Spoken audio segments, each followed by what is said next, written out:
வணக்கம். இன்னைக்கு நம்ம பார்க்க போற விஷயம் 1925ல நடந்து ஒரு மாபெரும் பிரிட்டிஷ் சாம்ராஜ்யத்தையே நடுங்க வச்ச ஒரு வரலாற்று சம்பவம். இது ஏதோ சாதாரண ஒரு கதை இல்லைங்க. நம்ம இந்தியாவோட தலையெழுத்தையே மாத்தி எழுதின ஒரு மிக முக்கியமான தருணம். வாங்க நேரடியா விஷயத்துக்குள்ள போலாம். ஆரம்பிக்கிறதுக்கு முன்னாடி உங்ககிட்ட நான் ஒரு கேள்வி கேட்கணும். வெறும் 8000 ரூபாய் திருட்டுக்காக பிரிட்டிஷ் அரசாங்கம் பல லட்சங்களை செலவழிச்சு ஒரு மாபெரும் தேடுதல் வேட்டையை நடத்தினாங்கன்னா உங்களால நம்ப முடியுதா?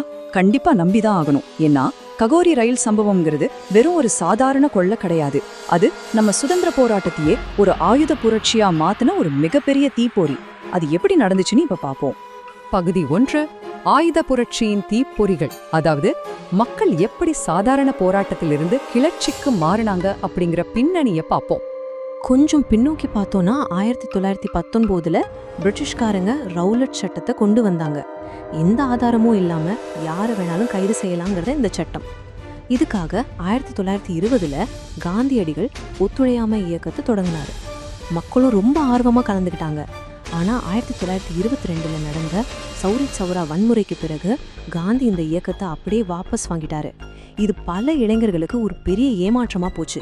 இனிமேல் இந்த அகிம்சை வழியெல்லாம் வேலைக்கு ஆகாதுன்னு முடிவெடுத்த ராம் பிரசாத் பிஸ்மில் மாதிரியான இளைஞர்கள் 1924ல ஹிந்துஸ்தான் ரிப்பப்ளிகன் அசோசியேஷன், அதாவது HRAங்கிற ஒரு ஆயுத புரட்சி அமைப்பை உருவாக்குனாங்க.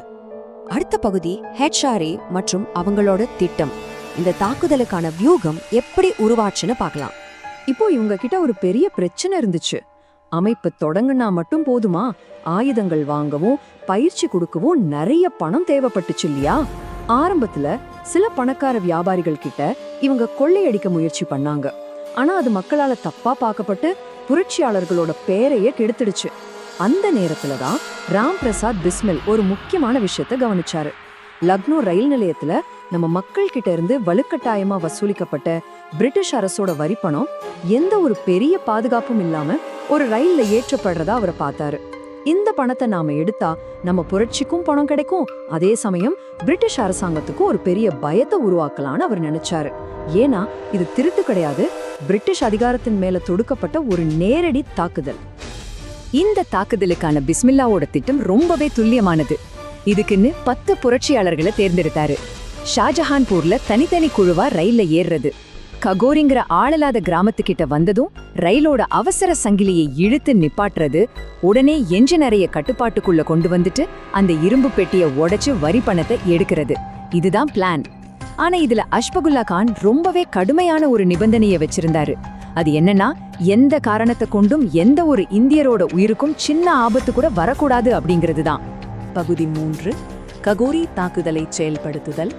ஆகஸ்ட் 9, 1925. அந்த பதற்றமான நாள் வந்துடுச்சு.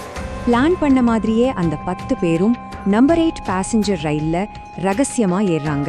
அவங்கள 4 பேரோட சட்டைகளுக்கு உள்ள ரொம்பவே அதிநவீனமான ஜெர்மன் மௌசர் கைத்துப்பாக்கிகள் மறைச்சு வைக்கப்பட்டிருந்துச்சு. கக்கோரி கிராமத்துக்கிட்ட ரயில் வரும்போது சுற்றிலும் கும்மிருட்டு. திடீர்னு ராஜேந்திரநாத் லஹரி அவசர சங்கிலியை இழுக்க பெரிய சத்தத்தோட அந்த ரயில் அப்படியே நிக்குது. அடுத்த செகண்ட் ஒரு குழு என்ஜினரைக்குள்ள புகுந்து ஓட்டுநரை துப்பாக்கி முனையில மிரட்டி ரயில தங்களோட கட்டுப்பாட்டுக்குள்ள கொண்டு வராங்க. ரயில்ல இருந்த பயணிகளுக்கு ஒண்ணுமே புரியல. துப்பாக்கிய பார்த்ததும் பயத்துல உறைஞ்சு போயிட்டாங்க. அப்போ ராம் பிரசாத் பிஸ்மில் பயணிகளை பார்த்து ஒரு வார்த்தை சொன்னாரு. பயப்பட வேண்டாம், நாங்க உங்ககிட்ட இருந்து திருட வரல, பிரிட்டிஷ்காரங்க கிட்ட இருந்து நம்ம மக்களோட வரி பணத்தை காப்பாத்த தான் வந்திருக்கோம். இந்த ஒரு வாக்கியம் அங்கிருந்த பயணிகளுக்கு ஒரு பெரிய நிம்மதியை கொடுத்துச்சு. இது ஏதோ சாதாரண வழிப்பறி இல்ல, நம்ம நாட்டுக்கான ஒரு அரசியல் போராட்டம்னு அவங்களுக்கு புரிஞ்சுது. ஆனா விஷயங்கள் அவங்க நினைச்ச மாதிரி அவ்வளோ சுலபமா நடக்கல. அந்த வரி பணம் இருந்த இரும்பு பெட்டி ரொம்பவே கனமா இருந்துச்சு, தூக்கிட்டு போகவே முடியாது. உடனே அஷ்வகுல்லா கான் ஒரு பெரிய சுத்தியலை எடுத்து தன்னோட முழு பலத்தையும் பயன்படுத்தி அந்த பெட்டியின் பூட்டை ஆவேசமா உடைக்க தொடங்குறாங்க. அதே நேரத்துல மத்த புரட்சியாளர்கள் இருட்டுல வானத்தை நோக்கி தொடர்ந்து துப்பாக்கியால சுடுறாங்க. இப்படி சுடுறதுனால ஏதோ ஒரு மிகப்பெரிய ரவுடி கும்பலே ரயிலை சுத்தி வளைச்சிட்டாங்கிற மாதிரி ஒரு பிரமையம் அந்த இடத்துல உருவானது. அங்கிருந்த போலீஸ்காரங்களுக்கே என்ன பண்றதுன்னே தெரியல. எல்லாம் சரியா போயிட்டு இருக்கும்போது யாருமே எதிர்பார்க்காத ஒரு சோகம் அங்க நடந்துருச்சு. அந்த 10 பேர்ல ரொம்ப இளையவரான 18 வயசு மன்மத்நாத் குப்தா அந்த இருட்டிலையும் பதற்றத்திலையும் தவறுதலா துப்பாக்கியை இயக்கிவிட அகமது அலி அப்படிங்கிற ஒரு அப்பாவி பயணி மேல குண்டு பாய்ந்து அவர் அங்கேயே இறந்துட்டாரு. இந்த ஒரு துயரமான சம்பவம் அந்த மொத்த ஆபரேஷனையுமே சீர்குலைக்கிற அளவுக்கு மிகப்பெரிய பதட்டத்தை அங்க உருவாக்கிடுச்சு. ஒரு வழியா பெட்டியை உடைச்சு பணத்தை எடுத்துட்டாங்க. ஆனா அடுத்த ஆபத்து அவங்கள நோக்கி வந்துட்டு இருந்துச்சு. எதிர் தடத்துல பஞ்சாப் மேல் ரயில் வேகமா நெருங்கிட்டு இருந்துச்சு. அதோட முகப்பு வெளிச்சம் இவங்க மேல படுறதுக்குள்ள எந்த சத்தமும் போடாம அந்த பணக்கட்டுகளோட அந்த கார் இருள தப்பிச்சு ஓடினாங்க. நிஜமாவே ஒரு மயிரிழையில தான் அவங்க தப்பிச்சாங்க. பகுதி 4. ஒரு பேரரசின் விலையுயர்ந்த பீதி மற்றும் அந்த மாபெரும் தேடுதல் வேட்டை. இப்போ ஒரு முக்கியமான விஷயத்த கவனிங்க. இவ்ளோ ரிஸ்க் எடுத்து அவங்க பிரிட்டிஷ் அரசாங்கத்தோட பெட்டியிலிருந்து எடுத்த பணம் எவ்வளோ தெரியுமா? வெறும் 8000 ரூபாய் மட்டும்தான். இதை கேட்கும்போது உங்களுக்கு ஒரு முரண்பாடு தோணும். அன்னைக்கே அவங்க எடுத்த 8000 ரூபாயோட இன்றைய மதிப்பு சுமார் 1 கோடி ரூபாய். ஆனா அவங்கள பிடிக்க பிரிட்டிஷ் அரசாங்கம் செலவு செஞ்ச தொகை எவ்வளோ தெரியுமா? 10 லட்சம் ரூபாய்.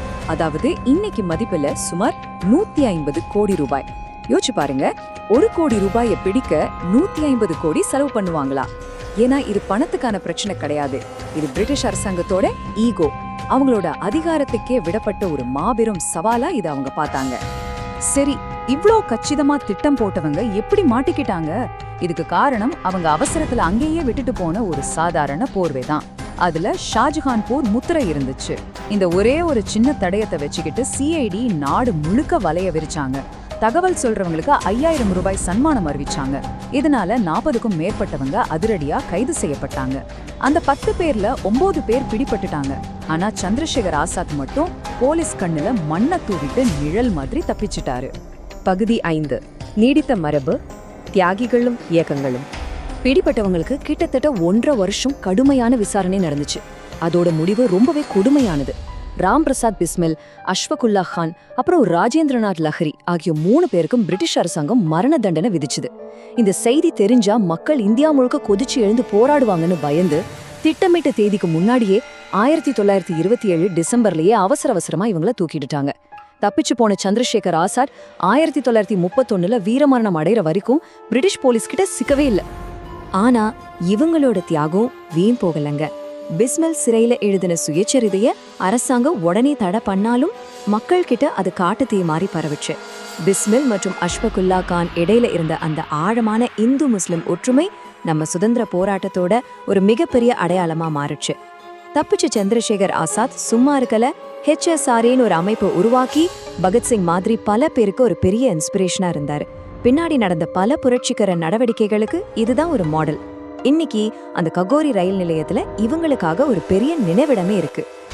இந்த வரலாற்றை இன்னைக்கு நாம எப்படி பார்க்கறோம்னு பாருங்க. 2021ல உத்தரப்பிரதேச அரசாங்கம் இந்த வரலாற்று நிகழ்வோட பேரை ககோரி ரயில் கொள்ளைங்கிறதுல இருந்து ககோரி ரயில் நடவடிக்கைன்னு அதிகாரப்பூர்வமா மாத்துனாங்க.